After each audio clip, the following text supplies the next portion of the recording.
عندكم علاقة عزيزي مع مصر وهي مطبعة، عندكم علاقة مع الأردن وهي مطبعة، عندكم علاقة مع البحرين والإمارات وهي دول أيضا مطبعة، فما تعمليش فيها يعني أنا لا يا أخي ضيفنا كان واضح والمغاربة واضحين.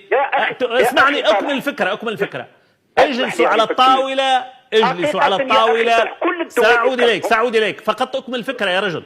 اجلسوا على الطاولة يا رجل، سأعطيك الفكرة فقط حتى تعلق. الله أكبر يا أخي، اللي عملاته فرنسا في الجزائر يعني لم يقم به مستعمر في القارة الإفريقية، أجرمت تماما، يعني عملت عمايل كما يقال وتجارب نووية ما زال الجزائر يعاني منها إلى اليوم، ناهيك طبعا عن ملايين الشهداء والدمار الواسع والجماجم التي بقيت إلى يوم الناس هذا في المتاحف الفرنسية. ومع هذا هناك علاقات فرنسية جزائرية. يا رجل أنتم عاملين قصة من علاقتكم مع المغرب، يا أخي اجلسوا معاهم واطرحوا كل اللي عندكم، يعني شو المشكلة؟